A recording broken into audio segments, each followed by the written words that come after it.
This is my tiny little workshop, and for those of you who have been following along, you'll know that I built the majority of my Land Cruiser in this very workshop. In this video, we'll cover a brief history and construction of this workshop. We'll also cover a major upgrade this workshop's getting after 2 years of service, and finally, we're going to do the long-awaited workshop tour, which I promised you on the very first video. So, we started with a crushed rock base to level the floor. Laurie and Smithy, who you've seen on my channel, helped me out with this, so big shout out to them. I used a treated pine frame and then cement sheet for the outer walls. I used cement pavers for the floor as I couldn't get a cement truck in at the time and it seemed like a pretty good alternative. I put insulation through the walls. It does get a little bit cold in Melbourne during winter, and also to keep the noise down as well. I sheeted the inside in plywood, and that's because I like the freedom of hanging heavy things anywhere and not just on the studs. I painted everything in white, installed some bright downlights. One thing that I'd learned from my previous shed is you can never have enough power points, so I put them everywhere, including the 15 amp ones to run the welders as well. Then I started to make some benches. I looked at all the commercially available options, but nothing suited my needs, so I just tigged up some heavy duty steel benches from scratch. To make the benches, I used 50 by 50 by 3mm SHS to make sure they could take a beating. After I fully welded them all up, I painted them in black. I used project panels from Bunnings to make the bench tops. Possibly steel may have been better because of the amount of metalwork that I do, but I really do like the warm feel of wooden benches, so that's why I have them in here. I do spend a lot of time in this little workshop. I made the shelves and the backing boards out of plywood as well, and then once the benches were installed, I hung up all my tools and then I had my very own little workspace. We're here today in the little shed next to my garage. So today we're actually going to do a massive upgrade of this shed, and it is all to do with tools, which is really exciting. I normally film in the shed the other way, but I've turned it around today because you'll see behind me, this is an old Kincrome toolbox. Now, I've actually had this box for around 10 years and it's been absolutely sensational. Kincrome's a brand that I've always bought myself and I've always really respected, so I'm really, really lucky to be working with them from now on. And today we're actually kitting out this shed with a whole bunch of new Kincrome tools. So, to make room for the tools, we're going to have to cut and shut the bench, and we're putting a brand new toolbox here. This one is staying in the family. My brother's going to get it, and hopefully we get another 10 plus years out of it, which is pretty cool. Yeah, I've got a whole bunch of Kincrome wall cabinets, and I'm just going to show you how I'm setting up my workshop version 2. And what does that mean? It means we're actually doing more building. Now, I don't want to get into the details of those builds in this video, but hopefully we'll get to announce them pretty soon. This is an exciting day for me. We've got the guys from Kincrome here, and I'm getting a bunch of new tools for my workshop, so I'm sort of almost in disbelief. And here's the big toolbox. It's November when I'm filming this. Christmas has indeed come early for me this year. We've got a lot of gear from Kincrome, and this is probably the best present that a man could ask for, in my opinion. Tools, because they're with you for a lifetime. So I'm not going to go through all this gear in detail, but I will be using it through my lifetime. So we'll go through it as we use it. The new toolbox is much wider. It'll almost run to the wall. I've measured it with a tape about 5 times to make sure it fits. It doesn't look like it's going to fit, but the measurements say otherwise. So we're going to have to chop the bench right here, and we'll take the top off, so I do lose out on a bit of bench space. I've actually been using this end of the bench from probably here to here for storage anyway, and I guess what this toolbox allows me to do is have a bit more storage, and I'm getting a bunch of wall cabinets here as well, so I don't think it's really going to affect the usability of this workshop.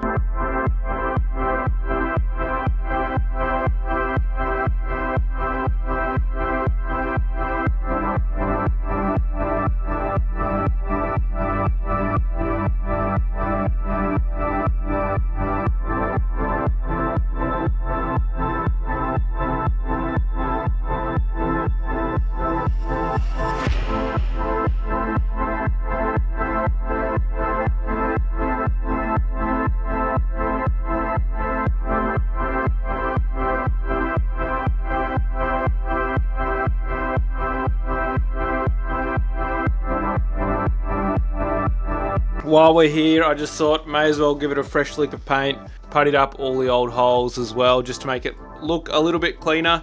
This paint job is not ideal in white. To be honest, I'd do a light grey if I did it again, just because it doesn't do well with all the dirt and sort of grime. But this is 2 years worth of dirt and grime, so fresh liquor paint should do another 2 years. I'm only going to do this wall. Everywhere else doesn't really get the grinding dust.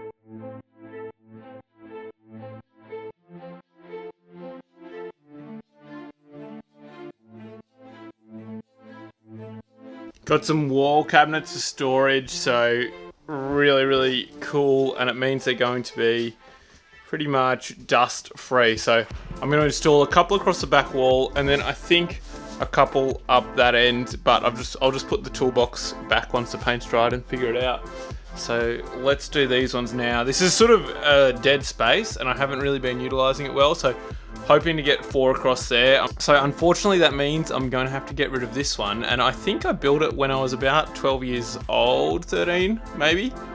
And then that train was the first thing I've ever really built out of timber, so it's a bit of history, but we're going to sacrifice it in the name of practicality. I'll hang it up somewhere else, I'm sure.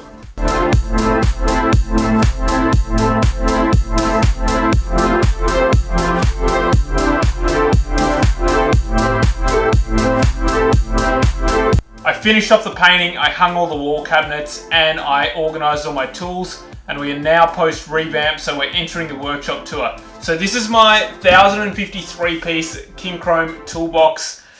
I am so stoked to get something like this, and it's got a hutch on the top, so let me just show you how it works. You open it up, and here we have a nice enclosed dust-free space, and I've hung all my tools on the back here, and I've got a few other little bits and pieces. I've got a park truing stand over this side. That's probably not something that you'd see in a lot of workshops, but I do like my mountain bikes, and yeah, I do bend wheels. So I need a truing stand. I've had that one for ages.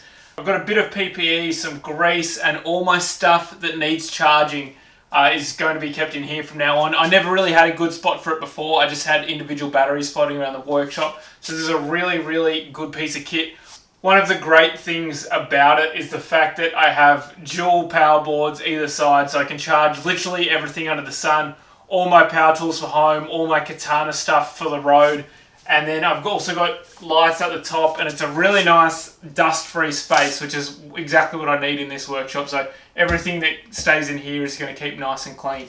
So this top part is called the hutch, and this toolkit also comes with sides as well, which makes it way wider. But as you can see, there's absolutely no way I could have fitted a toolkit with sides in here. So I've just gone without them, and there's nothing wrong with that at all. But maybe one day in the future when I upgrade workshops, I'll be able to get the sides for it. I'm just like everyone else. You start buying tools, you buy a socket set, you buy a hammer, you buy them as you need them.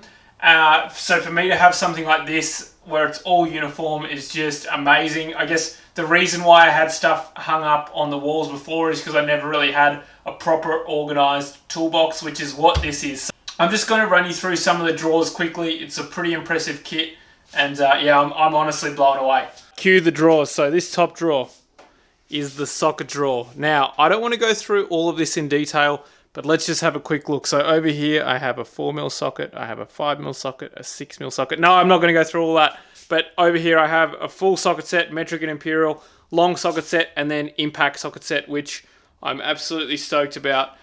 I've got the ratchets and the adapters as well. This is all the sockets that you could possibly ever need. They go up to a really decent size as well, and it covers all my Land Cruiser bolts, so really good news there. This drawer, I've just got a set of ring spanners, which are beautifully organised in this shadow foam type stuff. This drawer, I've got ratcheting rings, really stoked on them. This drawer is one of my personal favourites actually, so I've been using this for a few weeks now, and I've got all of the pliers that you could ever want, and circlip pliers and everything really, so cool drawer.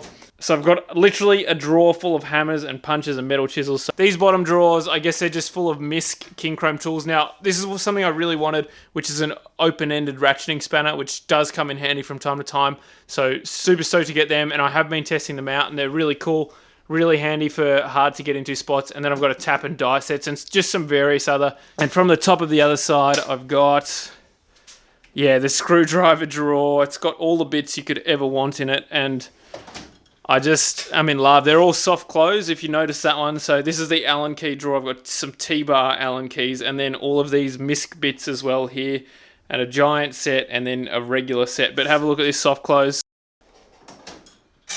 Bang, how good. Next one down, we've got files and then other various tools. Pretty cool. And then we've got a whole drawer of basically measuring implements, which is awesome. And then another drawer of just misc tools. I guess, yeah, like I said, one of the cool things about having a drawer system like this is everything has a place and everything's in its place. So it makes pack up really easy and you can see absolutely everything. So I've always dreamed of owning something like this. So let's work our way down the workshop. I've got these wall cabinets here. All of these wall cabinets are a roller door and they're fully sealed. So this one's just full of lubricants, commonly used lubricants. I have actually a spot under the house for all my other stuff because I do have a lot of cans of that. And then this one, I'm still sort of figuring out what to do. Having more storage than you need is always a good thing. I've got a tap and die chart under there. Now that is a really handy piece of kit. Every workshop should have one. Let's flip around 180. So now I've got a bunch of extra storage here, which I didn't have before. This was just a really poorly utilized space. And I do think it pays to actually use your workshop before you go out and buy all this stuff. So I've used it for 2 years and I sort of do know some of the deficiencies of the workshop. Now there's just a bunch of misc stuff in here. I've got an electrical drawer and tapes and, you know, just random stuff, band-aids, because it's pretty likely that you cut yourself out in the shed. Get some Panadols in there as well.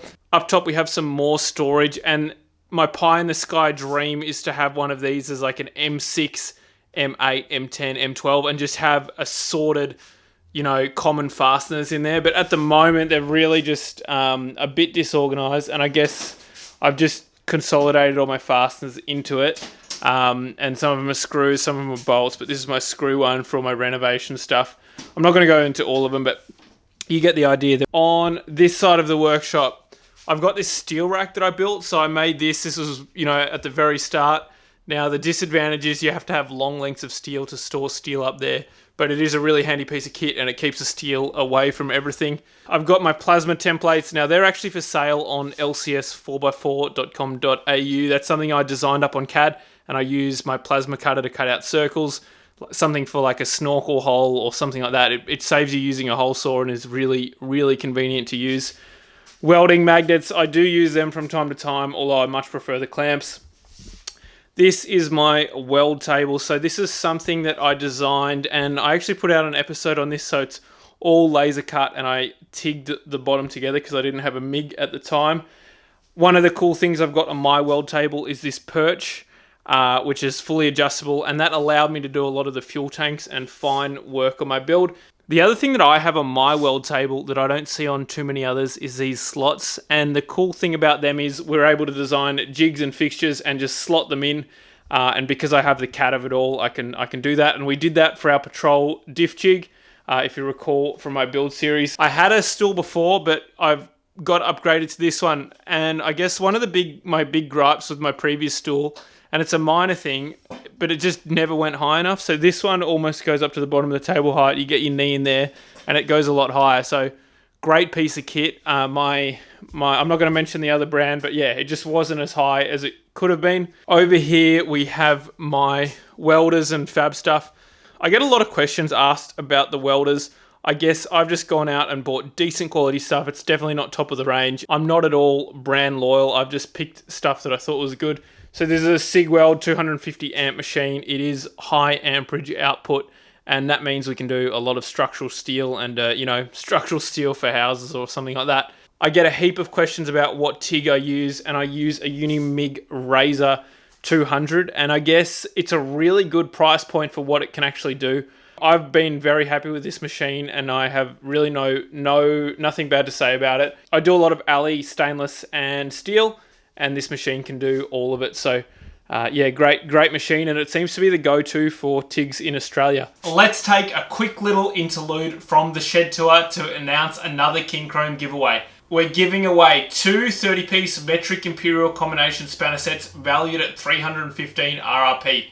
All you have to do is subscribe to the Kincrome YouTube channel and comment "designed and built" on episode 4 of their side-by-side series.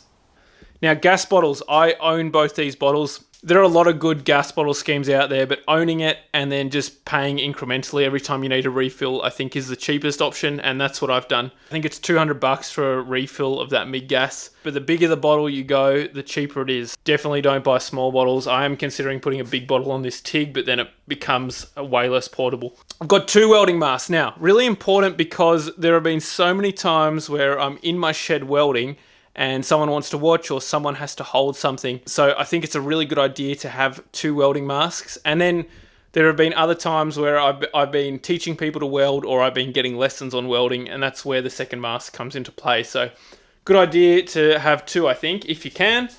Bandsaw. Now this is the cheapest one you can get on the market, really. It's a Sabre one. I think it's from Machinery House. It does the job. I mean, I spent a while trying to get this to cut straight. There are a few features on the next one up that I probably would have liked, or the next couple up at least. If I had my time again, I probably would have bought something a little bit better, but it has served me well, and it is quite a reliable machine. So this is my parts washer. I've had this for, I don't know, almost 10 years since I worked in a bike shop. It is a bit worn out and decrepit. It does the job though when you are doing mechanical work, but I think I'm going to get rid of it. I don't use it as much as you think, and I think I'm going to build a metalworks bench over this side here, but that's to come in the future. I really don't like the way that, you know, I've got all my offcuts down here. I just think I could probably do something a little bit better. So once I build that bench out, I'd have it a little bit more organized. And then I've got all my TIG gear here, as well as that welding perch I was telling you about. So I've got alley filler, stainless filler, mild filler in different widths and sizes. You need options when you're TIGging.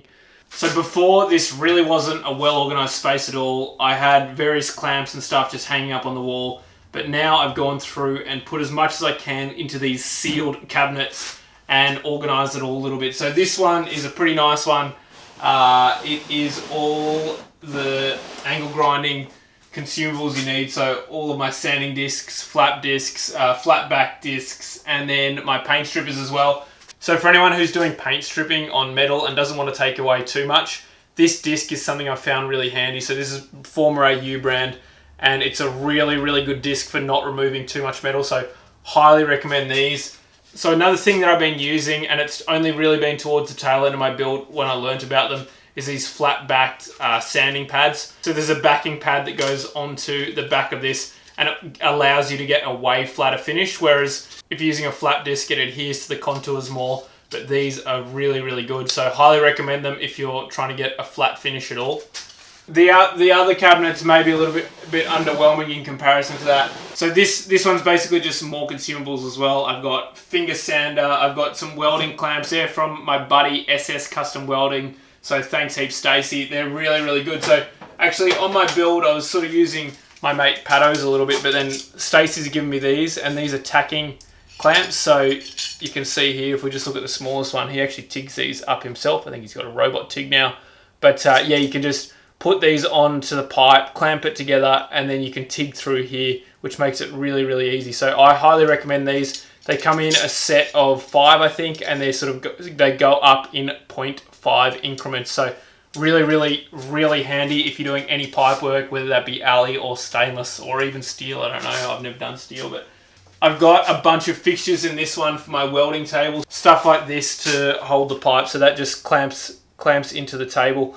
I have a whole shelf full of those fixtures. So next up we have some MISC power tools. I've got my die grinder, my angle grinder, jigsaw, and then some wire brushes as well. And then in the last one, this is where all my clamps have moved to. I've got a bunch of clamps that range from quick grip to specific ones for my welding table. And yeah, it's really nice to have them in a nice sealed cabinet now, and they're all organized and hung up on the wall. Okay, from the top in this corner, I've got my bearing press and my drill press. Now, these aren't expensive units at all. I think they're both eBay jobs. The bearing press was maybe 150 bucks, and the drill press, I don't know, a couple $100 as well. They both work really well for the price point. One thing that I've learned is you really need one of these vices for drilling. So I'd highly recommend, if you get a drill press, just spend the money and get something like this, and you can clamp it to the work surface here, and then you can drill safely. I've got a bench grinder slash linisher as well. It's an old school Makita job. Had it for, I don't know, over 10 years, and it's still doing the job, nothing fancy. I hung my wall cabinet there, so this I'm now using for welding gloves. Oh, a couple fell out. It's sort of a two-hand job to put them back. And then I've got my train up there, of course. Now I've got some more storage of small parts. I don't quite know what I'm going to do with that. I'm going to consolidate it all into those blue cabinets you saw before. This is a critical part of the workshop. This is my whiteboard. You've probably seen this in some of my build logs, but really this is how I remember stuff. If I'm fabricating something or doing a job and need to buy something, I just pop it straight on the whiteboard, and it is pivotal to my operation. Over here, I have a TV that's mounted to the wall. Now, that's for two reasons. When I'm working and I'm doing a monotonous job, I do quite like watching YouTube. And the other reason is to watch how-tos on YouTube. So when I'm learning how to TIG or learning a specific skill, then it's really handy to have this and just Chromecast up to the wall. So I do think it's a good idea. I don't have the TV connected, so I'm not just watching mindless junk. Another crucial piece of this workshop is this Dawn offset vise. So they call it an offset vise because the jaws are over this side. This is a really heavy duty one. The Dawns are worth quite a bit of money. I got some really good advice when I was buying a vise, no pun intended. My mate told me never cheap out on them because it's something that you're going to have for life. So this is a really good vise. I did spend the money. And yeah, I absolutely don't regret it. It has helped me fabricate pretty much everything you see on the car. So, all right, let's have a quick look under here. Now, as I've sort of mentioned before, I'd love to have cupboards on these, and I just keep putting it off. It's on the never-ending to-do list.